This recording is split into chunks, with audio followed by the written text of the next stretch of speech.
एक साधु था, वह रोज घाट के किनारे बैठकर चिल्लाता था कि जो चाहोगे सो पाओगे, जो चाहोगे सो पाओगे। वहां से बहुत सारे लोग गुजरते थे और कोई भी उसकी बात को ध्यान से नहीं सुनता था, सब उसे पागल समझते थे। एक दिन एक युवक वहां से गुजरा और उसने साधु की आवाज सुनी, जो चाहोगे सो पाओगे, जो चाहोगे सो पाओगे।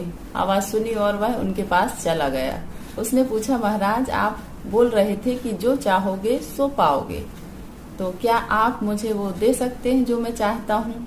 साधु उसकी बात सुनकर बोला कि हाँ बेटा, तुम जो कुछ चाहते हो वो मैं जरूर आपको दूंगा, लेकिन उससे पहले आपको मेरी बात माननी होगी। आखिर बताओ तो आपको चाहिए क्या? युवक बोला कि मेरी एक ही ख्वाहिश है कि मैं हीरों का बहुत बड़ा व्यापारी बनना चाहता हूँ। साधु ने बोला कि कोई बात नहीं, मैं आपको एक हीरा और एक मोती देता हूँ। तुम्हें दुनिया का सबसे अनमोल हीरा दे रहा हूँ। ऐसा कहते हुए साधु ने अपना हाथ उस युवक के हाथ में रखते हुए कहा कि पुत्र, मैं आपको दुनिया का सबसे अनमोल रत्न दे रहा हूँ। लोग इसे समय कहते हैं और इसे आप तेजी से अपनी मुट्ठी में पकड़ लो। इसे तेजी से अपनी मुट्ठी में पकड़ लो और इसे कभी मत गवाना। इससे तुम जितने चाहे उतने हीरे बना सकते हो। वह लड़का कुछ सोच ही रहा था और साधु ने दूसरा हाथ पकड़ते हुए बोला कि पुत्र, इसे पकड़ो, यह दुनिया का सबसे कीमती मोती है।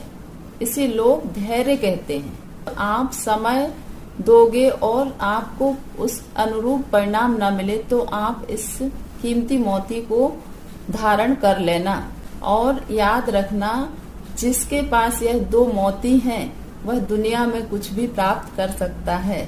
ऐसा साधु ने कहा। वह युवक गंभीरता से साधु की बातों पर विचार करता है, चिंतन करता है और वह सोचने लगा कि अब वह कभी भी समय को बर्बाद नहीं करेगा और निश्चय करता है कि आज से वह कभी अपना समय बर्बाद नहीं करेगा और हमेशा धैर्य से काम लेगा।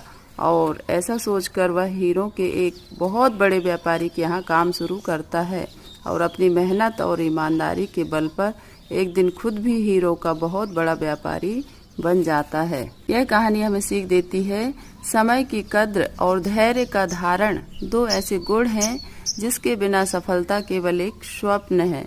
जो भी सफलता के शिखर पर पहुंचना चाहते हैं वह समय की कद्र करें और धैर्य रखें, निश्चित ही सफलता मिलेगी। बहुत बहुत धन्यवाद।